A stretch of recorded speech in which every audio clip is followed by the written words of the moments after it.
was the punter. Sure, I knew you would win. A burning desire, how I felt it inside when I looked at you. It filled me with pride. Hear the sound of the thunder. Hear the sound on the air. Hear the sound of the thunder. Bubbles on the top. And the race course was crowded when the punters came in. Down there at Cheltenham to see who would win. No, I didn't worry. Oh, no, I didn't care. I put on my weight upon the bay mare. And welcome back to Flemington. It is a glorious day on Australian Cup Day, and those beautiful sounds were called the Sounds of the Thunder, written by a very famous man called Finbar Fury for a very famous filly who won the Cheltenham Cup. Do you want to tell us about that? That's right. It was a good few years ago. It was in the 80s. And I remember she was trained in Waterford, this filly. She was absolutely flying machine. And we all knew, the whole paddies knew, you know, that this mare was going to take, this filly was going to take the cup. And I remember there was 300 of us tried to go to this aeroplane to go over to take this cup, because we love beating the English, as you very well know, especially at horse racing, you know. And but the plane there was only a 9-seater plane, so the rest of us had to take the boat. But it was one of the greatest days in Irish history. The whole country was buzzing, you know. And I remember saying to myself, there won't be another Irish horse like her for a long, long time. And I was wrong. The last time I was actually standing here, I was screaming my lungs off up there. It was Vintage Crop. And I told In 1993. What a year to be here. That was the first time you'd actually been out to Flemington. Now, how was that, watching Vintage Crop win? Well, of course, we ribbed all the English supporters as well, you know, here, and we were giving them an awful hard time, and of course they're saying the last time the paddies ran here, they ran the wrong way, and giving us all these messages, you know. But we told everybody Vintage Crop was going to win, and I talked to Mikey Kinnan the night before. We met Mikey and Dermot Wells in the Hilton Hotel, and Tony Smurford was there, and they said, put your house on him. This horse can run 2 mile, can jump in a 2 mile race, you know, and win it, you know. And of course he did, didn't he? Now, you're out here on a tour at the moment. You're playing, of course, Irish Day, St Paddy's Day on March the 17th at Dallas Brooks Hall. That should be a bit of fun. No doubt Jimmy Steins and those sort of boys will be there. They'll all be there, yeah. And I'm looking forward to seeing Jimmy again, you know. But that should be a great night. Don't miss it. It's going to be a brilliant night. We've got some great dancers on, Irish dancers, and there's myself, and there's a trio called Ban na Tray, or the Three Women. In Irish it's called Ban na Tray. And then we have, of course, Maria Ford, which is a beautiful songwriter. Okay, now how would you like to sing back to Peter Donegan over there in the mounting yard? Well, your favourite song, Sweet 16 from the Furies. We were talking about it years ago, and it goes like this. When first I saw the love light in your eye, I thought the world held naught but joy for me. Well done. I'll listen to the end of that and enjoy it while you do some work, Peter. Oh, to be sure, Lynn, it is a beautiful sound, and with a name like Donegan, it does my heart proud too. Thanks very much to Lynn and to Finbar Fury down there. Let's go to the totes for the next event, race 8, and it is coming up in round about 9 minutes' time. Buster Jones $6.20, Royal Caleb 24, Carnelian 15. These are super tap dividends for $1. Zuccarino's tightened up a bit to $8.70. Strident's the favourite, $2.50 Assured Enough. Prince Standard 62. Number 8 Accused at $9.90. Over the page then we go to take a look at the remaining runners. And another Neptune 22. Behemoth is 89. Civil is 15. Stormy Jim 27. And Weasel Will is at $8. Strident a short price tote favourite here for the Scalzo Food Industry Stakes. Race number 8 coming up shortly. Well, throughout the week, Jared Waitley has been at the track, and hopefully he might have found us the winner of race 8. As a punter, some of these are hard to catch, but Strident loves the Flemington course. An eye-catching fourth behind Paint last week, carrying the green and red colours, enough to warrant another chance. Real Jester, Gilded Angel, down along the inside, over Rhythm from Upright, and French Clockers coming down the outside. Paint the leader though. Real Jester can't go with them at the moment, and the grey is clear. Coming home well, Gilded Angel and French Clock, but Paint is more than 2 in front. He's too fast, too good today, and Paint wins it by 2 lengths to French Clock. Gilded Angel third, Strident fourth, and then Vegas. Yeah, his run first up the day was good. Probably backing up a bit close, but there's not many other options. He ran well at Caulfield. He likes the 7 here at the 1400 here, and if the back markers can get home, you'd think he'd run well. Yeah, he has unwound a big finish here before, hasn't he? Yeah, he looks good a couple of times here. Accused just couldn't run down market price here last month. List right behind them from Bangarang, Brave, Stormy Jim, and next is Accused as they get towards the 300 metres. Blue Pharaoh moving up to Kentucky Hula, then Civil List. Wider out on the track as market price starting to come home well with Accused. Blue Pharaoh being tackled now by Accused. Civil List and market price out very wide. Accused, Civil List, market price out deep. It's Accused and market price now. They're going to the line, little between them. Market price the outside and Accused. Civil List 2 lengths away third, then but looks well weighted to a tone. He ran second the other day at Flemington, and he races well at Flemington. Probably nearly heading towards the end of his preparation, but his form has been pretty good. Up a bit in class, but down a bit in weight. So, but jockey changed. Larry Cassidy's going to ride him, so something different might just spark him on. Civil List chased home Accused, but is advantaged at the weights. Civil's been racing very well. He's been placed at his last 3 starts, and he's got his foot on the till. So hopefully that might have helped you a little bit. I can tell you the rider for number 2, Royal Caliph, here is Darren Gauci, D. Gauci, replacing Rod Griffiths. Let's have a look at these runners. First of all, Buster Jones. He's the class galloper of the field, Alfie. He was crowded in the Kilmore Cup. I didn't think he was going to win at the time, but he is fitter for 2 runs back. A lot of horses were unlucky in that particular race, Peter, but look, he's a genuine chance. I've actually put him in for 3rd. Number 3, Carnelian. Danny Brereton rides for John Honeysett at Caulfield. First up run was pretty ordinary, but has ability, and not far from the winner, Adam, in the Stradbroke last year. Good, fast horse, probably dictate the race from barrier 6, but I still just don't think he's quite good enough. What about the honest old bloke, the 7-year-old grey, Zuccarino, number 4. Patrick Payne rides for Matty Ellerton. Was caught pretty wide in the Kilmore Cup. Yeah, had no luck whatsoever in the Kilmore Cup. Was one that, unfortunately just, drew wide and was stuck there, but genuine chance, drawn 10. Not probably going to be perfect for him, but yeah, real good chance this. What about Strident? He's come up very short on the tote for mine at $2.70. He did win this race last year, and he was 15 to 10's first up, and he flew home along the rail. That was a pretty good run, but he's short enough for mine. He's too short for me, Peter. Yeah. Look, he's going okay, but I still don't think he can win. He looks particularly well in the mounting yard, doesn't he? Number 8, Accused. Larry Cassidy, the rider for John Hawkes. We heard about Wayne Hawkes saying that they had decided on a change of rider there, and this horse looks as though he's about to break out too. He's feeling the heat. He ran about a bit last time here, went second, but he's had 3 placings from 5 starts here, so he goes all right. Good, honest horse. Always going to be up there somewhere and going to give you a good sight for your money. Number 11, Civil List, Glenn Boss, the rider for Peter Hayes. Got home well at its past 2, but has drawn awkwardly here at the 1400. And I think that's going to be its problem, Peter. Barrier 13 in this type of race, I think it's going to be difficult for him. And I reckon the value in the race, Alfie, is number 13, Weasel Will. 1, 2 and place 2. And it's 4 starts here over 1,400 metres. He's got a top rider in Darren Beedman, a nice gate in Barrier 4. Why are you smiling at me? Well, I've just backed it. Oh, really? Okay. Well, in that case, we agree. So Weasel Will is the value, and Strident probably the hardest to beat. Yeah, look, genuine chance. I'll put Zuccarino in from Buster Jones. Okay, I think at the value, Weasel Will here in race 8. They're going to the stalls. We'll come back for the second last on Amy Australian Cup Day on Network 10, live around Australia after this.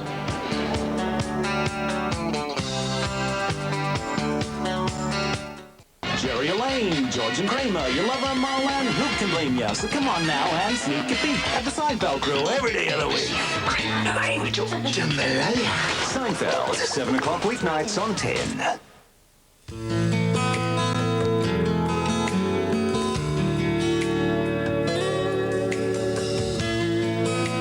Horses, jockeys and trainers assembling. And let's go down to the betting ring. Here's Mark Aston. Yes, thank you very much, Peter. Race 8 here, and Strident's opened up reasonably short. You're right there, madam? Reasonably short.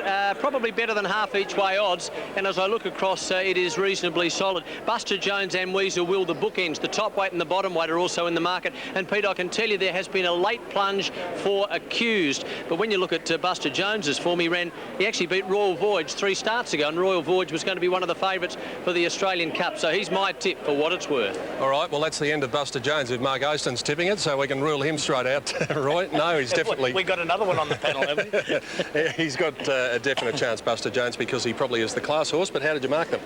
Actually, with Buster Jones, I said, look, don't be surprised if you see a big change round with this guy today. He's had the 2 runs, had a bit of a spring in his step down there. I'm not quite ready for him yet, but I wouldn't be surprised he gets in the money. I went with the 5 Stride, and I thought his run at Caulfield was excellent. I can assure you this horse has taken the next step. He does have a great record here at Flemington. He looked excellent. Marked him on top of number 3, Carnelian, at a bit of value here. This horse got a bad bump right after the start at Caulfield. Seemed to switch off. Today he looked terrific within himself. Of the others, certainly respect number 13, Weasel Will.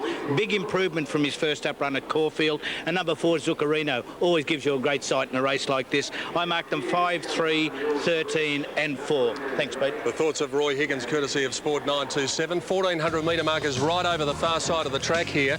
Barriers are always important, even in small fields, and this one is a relatively small field of just 12 runners.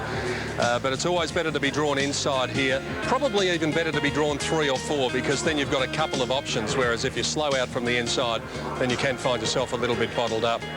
Prince Standard coming up to join the line. They're just about all set for the Scalzo Food Industry Stakes. Again, here's Brian Martin. Very hot conditions are off and running, and they've come out in a good line after the start. Behemoth went straight back to last. Accuse and Carnelian bounced away quickly today. Carnelian took it up in the early point from Accuse. Zuccarino the grey pushing up in the middle. Buster Jones handy over on the inside of Weasel Will from Stormy Jim. They're going hard early. Then Prince Standard on the inside, another Neptune, a length and a half. Royal Caleb from Civil List. 2 to Stride in second last, and 2 to Behemoth. Carnelian carts belong to the 1,000 metre mark. 3/4 Accuse second. 2 to Buster Jones third. A half Zuccarino running fourth. 2 lengths further back in the race then came over on the inside Weasel Will. There's one up outside it at the moment. It's Stormy Jim, a length and a half, another Neptune. A half further back is Prince Standard. 2 lengths then to Civil List on the outside of Royal Caleb. About 3 then to Strident, and 3 or 4 last of all Behemoth. Before the turn at the 650 metre mark, and Carnelian backing off the speed in front, about a half length to Accuse. Buster Jones trails third, the rail. The grey is Zuccarino fourth. Another Neptune back inside Weasel Will. Stormy Jim, Civil List, a mile from them Strident, followed by Prince Standard and Royal Caliph, and 4 or 5 lengths Behemoth. 300 to go. Carnelian from Accuse. Buster Jones trying to get out. Zuccarino and Civil List out in the middle is making ground with Weasel Will. Strident from a mile back is leaving it very late, but he's starting to run on. Accuse, Weasel Will from Civil List and Buster Jones. Accuse fights back. They put a stack on him, Accuse, and he'll get home. Accuse gets the money, 3/4. I reckon Weasel Will second. A nose Civil List third. Buster Jones not a lot of luck in the straight fourth. The inside from Strident fifth. Then further back, Royal Caliph made ground from Carnelian. Another Neptune, Prince Standard. Behemoth finishing off nicely from Zuccarino and Stormy Jim. Well, I hope you followed the lead there from Mark Oaston in the betting ring, that there was good money for Accuse, number 8. Loves this track. 3 placings from 5 starts before today, and he was ridden a copybook race by Larry Cassidy. Took him to the front about the 200. Weasel Will was the first of the challengers on the outside. Civil List also put in a bit of a burst. Buster Jones didn't have a lot of room to get through over the closing stages, and Strident got a long way back in the race, but Accuse has gone on to win, to land some very good bets for the Hawke stable. Number 8 Accuse, Larry Cassidy the winner. Second, 13 Weasel Will after the photo, Darren Beedman. And third, number 11 Civil List, Glenn Voss. Officially fourth was number 1 Buster Jones, and Strident ran home to get 5th. And there is the photo for second. You can see Weasel Will just getting it about a head, or maybe a half head probably, in front of Civil List. Buster Jones over on the rail, and Strident getting home on the outside. Well, horses for courses. If they like a racetrack and they go well, it generally is a pretty good idea to keep on putting them in your bets when they return to that race course, and he obviously goes pretty well here at Flemington, having been placed at 3 of 5 and now winning here today. Here are the closing stages from the tracking vehicle on the inside of the track, and look at the acceleration of this horse when he went for him. He really found that half length on Carnelian very quickly. Weasel Will certainly put in his claim on the outside, but through hard riding from Larry Cassidy, he gets a lot out of the horses over the closing stages of races. Civil is running home pretty well. The baldy face of Buster over on the inside, and that's Strident in the green colours out wide. outside, but he was holding them safely on the line, going as well as anything. And look at this horse.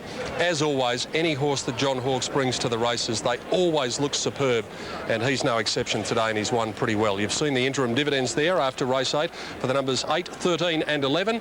And let's go to Wayne Hawkes. Mark Aston is with him now. Thank you very much, Peter. Bit of money on that, Wayne. Yeah, it was a nice win. Good ride too. The stable back him? Well, I didn't. No, backed Arena and backed Freemasons. So I was on the wrong too. Didn't have any cash left. Not a bad run last start. No, it was a good run. He ran, he ran second here, and well, at the end of the day, it was a 10 out of 10 ride. Larry Cassidy rode him perfectly, and that was the difference between winning and losing, Mark. Where's he go now?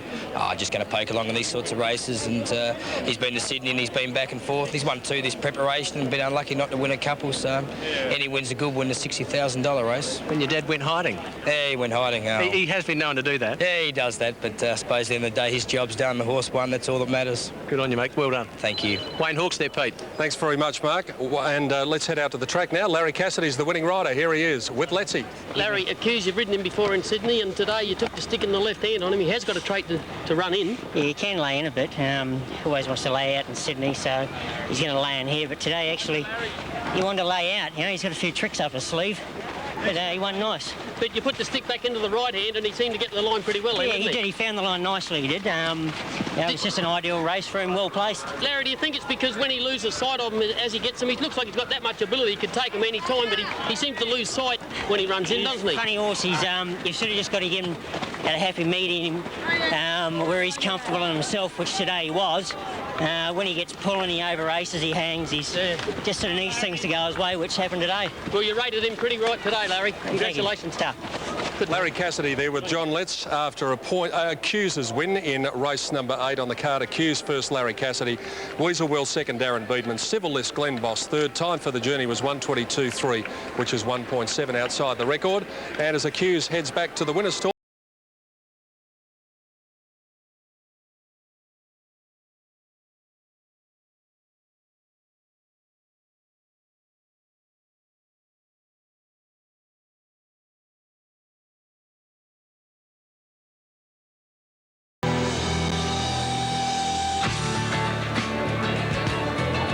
There's the shot of Larry Cassidy urging Q's to victory in the Scalzo Food Industry Stakes.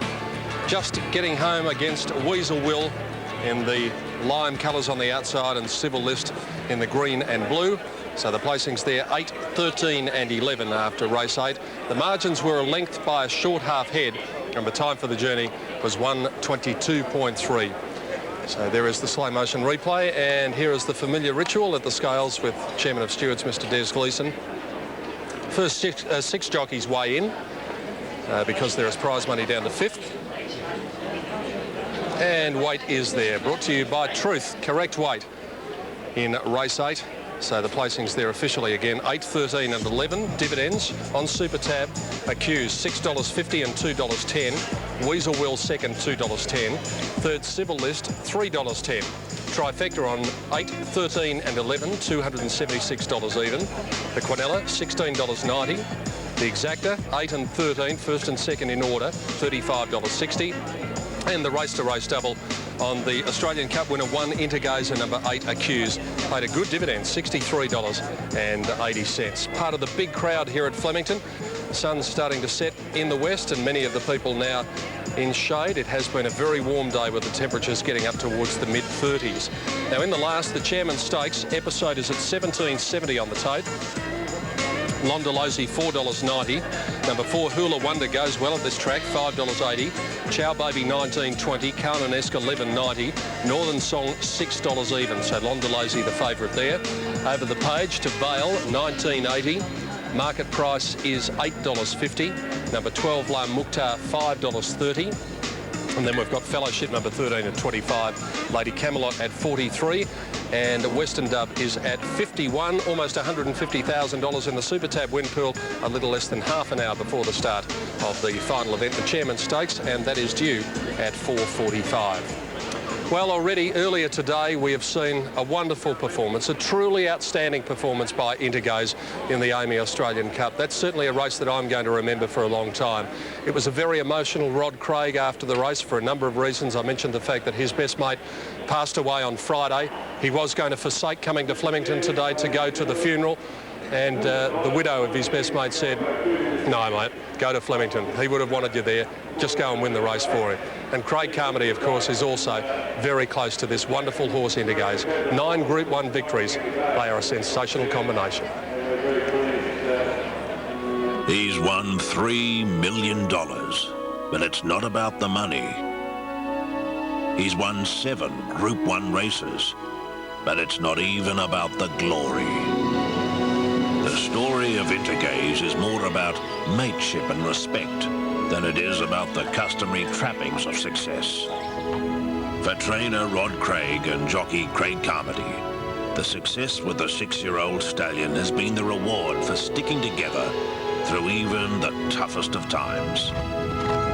It's friendship and loyalty, you know. This is I keep on saying, this is a pretty tough game, and I mean, a jockey gets paid $100 to ride your horse, and it's a contract. At the end of the day, that's it. They're not on it next start. But he's never done anything wrong on the horse. He's got beat on him a couple of times, which was never his fault. I mean, anything can happen in a race, and it's the luck of the race has probably cost him a couple of extra Group 1s. Not to be greedy, but he's just stuck with the horse, and he knows the horse back to front. He's been a real fatherly figure to me, and helped me through the hard times, and you know, thankfully we're enjoying some good times. Craig and Carmody have been a team since the jockey was a schoolboy looking for an apprenticeship. He walked into the stables one day after I got a phone call from his uncle, who I knew at the races. Just asked could I give his nephew a bit of a look around the racing game, and so he walked up the laneway into the stables, and you know, we met, and that really started things. Intergaze has been known as a giant killer, with Group 1 victories over Octagonal as a 3-year-old. Intergaze in an upset, beat Octagonal. Might and Power last season, and Tie the Knot this season. But Craig has been planning for months to give his favourite horse a more significant place in Australian turf history.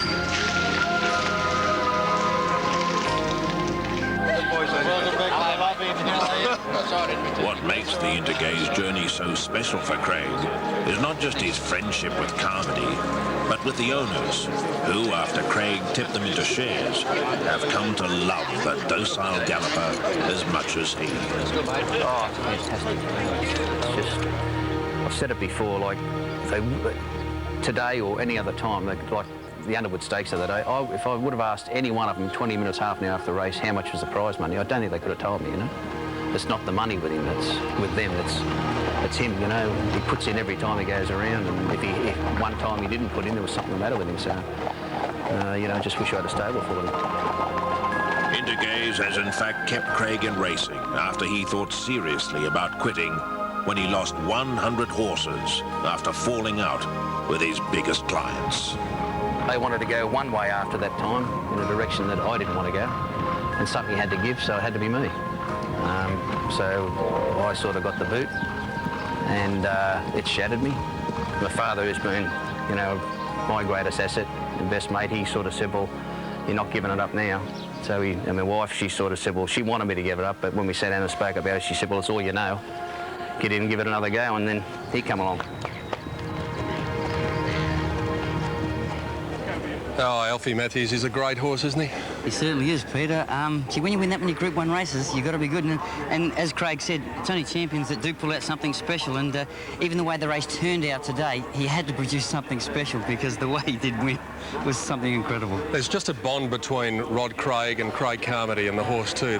As I said, they are a wonderful combination, but they are two men who just genuinely love the animal. Well, and look, it's good to see, because it's seldomly found these days when a jockey and horse can actually spend that long together. Yeah. Now, there is a bit of news about Intergaze. He has been secured by Widden Stud. this season after completing his probably the Sydney Autumn Carnival, that preparation. So if you're heading off to Widden Stud, that's a great coup for them. Oh, well, it is. And, like, you know, a horse like him, I'm not quite sure of his female pedigree because I really don't study pedigrees all that well, and it's too difficult with race form. But nevertheless, you know, a multiple group horse that, like he is, to stand at stud has got to be a coup for anybody. Like, he has got the race performance on the board. There's a lot of these stallions that they've paid a lot of money for that haven't. And the one other thing is he's got ticker. He showed that today. Yep, terrific horse Indigos, and congratulations to the Connections once again for that super performance. But we've got one more very important thing on the mind. Back in the winner of the last. There's one race to go. Mark Aston might be able to help us. Mark, you steered us into the last winner. What's happening here? Well, I hope I can put you into this into the winner for the last race too, Pete. Race 9. The two favourites are Londolosi and also Hula Wonder, just under each way quote. Northern Song and Market Price have been very well backed, particularly Market Price, and there is some money for La Mukhtar. But at the moment, it's Londolosi and Hula Wonder. They're the two favourites. Just wander through, sir. And Market Price is one of two they've come for. So let's keep an eye on that one. Yes, and let's see if we can try and just regulate the traffic flow there in the betting ring, if you wouldn't mind, please, Mark, too. Thanks very much for that, Mark Aston down there. You never know what's coming next with him, do you? Last is coming up, the Chairman's Club Stakes, 1,400 metres, a Group 3 event. We'll be back to wrap up our telecast and to watch the last race very shortly. Still round about half an hour to go. Hope you can stay with us here on Network 10.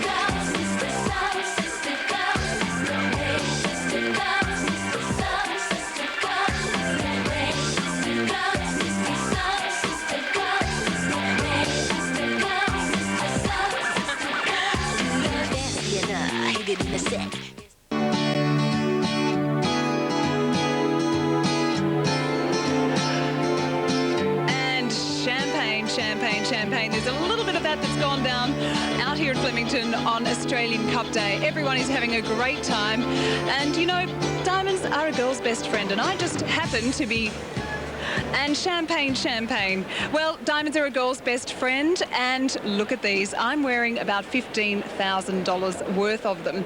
Now, one lucky punter is going to be taking these home. I'm standing with the designer, Greg James. Now, from Maker's Mark, can you tell us all about this beautiful piece? Yes, this piece is a diamond set platinum horseshoe. And the piece, some lucky punter today who came through the gates would have been given an entry form where they'd fill out their name and go in the draw to win it today. In fact, I'm about to draw it in a few moments' time. Are you? Now, how many diamonds are there? There's 11. Can you just talk about the grade of them? There are 11 diamonds. They're all evenly matched. They're all top quality stones. I won't go into all the details. That may bore you at this stage. But they weigh, in total, just under 2 carats of diamonds. Well, there's certainly an added bonus of coming out to Flemington today because, as you say, one lucky person is walking home, $15,000 richer. But this is such a lucky charm, you wouldn't want to sell it. In fact, I'd like to put my running shoes on, and I don't think there's a chance, though. Look over there. There's the security guard who has got a very close eye on me. Peter, I don't have a chance, do I? I'd have to be able to run like some of those horses out there. I thought you were a pretty good runner, Lenny, but anyway, we'll let you get a quick getaway, but it looks absolutely fantastic down there. It's lovely, isn't it? Yes, and Lynn generally needs a security guard for other reasons at the end of the day, but at least you've got a valid reason for having one there today. Wonderful. Lynn Talbot down there. And she's been joining us throughout our telecast here of AAMI Australian Cup Day. Well, you would have thought with the hundreds of years that they've been training racehorses to run fast that just about every possible method had been tried by now to make horses run faster. Well, that's not true. They're using even more and more technology in the bid to get that thoroughbred to the winning post first. A mid-morning gallop across Salisbury Plain. These racehorses belong to the historic Cleve stables at Shrewton, southwest Wiltshire in England. The stables are legendary in the racing world as the home of Scepter, who in 1902 won 4 of the domestic British classics. Now, the ancient downland close to Stonehenge on Salisbury Plain looks set to take racehorse training into the 21st century. The stable's new manager, Dr. Jeremy Naylor, is one of the foremost brains in equine performance. In just a few months, his results have attracted owners like Wendy Price. Versatility is the second horse she's brought to the Cleve stables. She's quite difficult to find the correct distance for, and I'm hoping that Jeremy might be able to place her in races a little bit better and find the right race for her. Naylor's first training success came with Daphne's Doll, which won a major race just a few months after he set up in business. Naylor's new